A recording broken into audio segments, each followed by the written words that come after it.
NCP উপদেষ্টা মণ্ডলীর দল, উপদেষ্টা মণ্ডলীর সদস্য এনসিপিতে আছে, উপদেষ্টা মণ্ডলীর সদস্য বা এনসিপি সদস্য উপদেষ্টা মণ্ডলীতে আছে। এবং যখন এনসিপি একটা রাজনৈতিক দল উপদেষ্টা মণ্ডলীর হয়ে জনগণের সামনে বক্তব্য রাখতে পারে, গণমাধ্যমের সামনে বক্তব্য রাখতে পারে, তখনই পরিষ্কার হয়ে যায় কে কে এক দল। একটা সরকারের অনেকগুলো দায়িত্ব থাকে। আপনি যদি এখন বলেন নির্বাচন আগে না আপনাদের ঘরে ঘরে বিদ্যুৎ পৌঁছায় দিব, এটা আগে। আপনাদের ঘরে ঘরে বিদ্যুৎ পৌঁছায় দিব, এটা আগে। না আপনাদের ঘরে ঘরে গ্যাস পৌঁছায় দিব, এটা আগে। আপনাদের ঘরে ঘরে গ্যাস পৌঁছায় দিব না রাস্তায় ট্রাফিক কন্ট্রোল করবে, এটা আগে।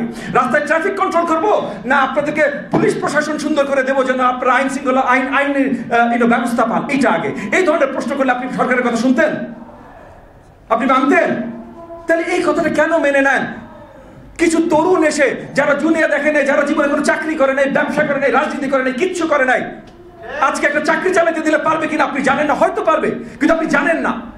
তারা এসে না বুঝে একটা কথা বলছে, এইটা আগে না ওইটা আগে, ওইটা আগে না। বিচার ব্যবস্থা কেমনে হয় তারা জানে? ভাই গত 15 বছর হাসিনা আমাদের উপরে একটার পর একটা মামলা দিয়েছে, আমরা উকিল না হলেও শিখে যেতে বাধ্য হয়েছি বিচার ব্যবস্থা কিভাবে কাজ করে। কারো বিচার করতে চান, সঠিকভাবে বিচার করতে চান, বছরের পর বছর চলে যাবে। আর আপনি বলছেন যে নির্বাচিত সরকার আসলে বিচার করবে না, মানে নির্বাচিত সরকারের উপর আপনার কোনো আস্থা নাই।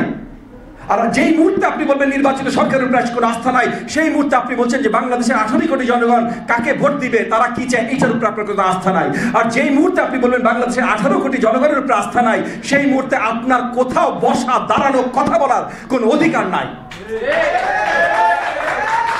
এইভাবে যারা কথা বলছে, আমি পরিষ্কার তাদের বলে দিতে চাই যে বাংলাদেশের জনগণের হয়ে অ্যাটলিস্ট কথা বলার অধিকার তাদের নাই। এই অধিকার যদি অর্জন করতে চান, ভোট দেন, ভোট নিয়ে আসেন, তখন আপনি বলবেন আমরা চুপ করে শুনবো। ওয়ালটন আবারও মিলিয়নিয়ার অফারে ওয়ালটন ফ্রিজ কিনে আপনিও হয়ে যেতে পারেন মিলিয়নিয়ার।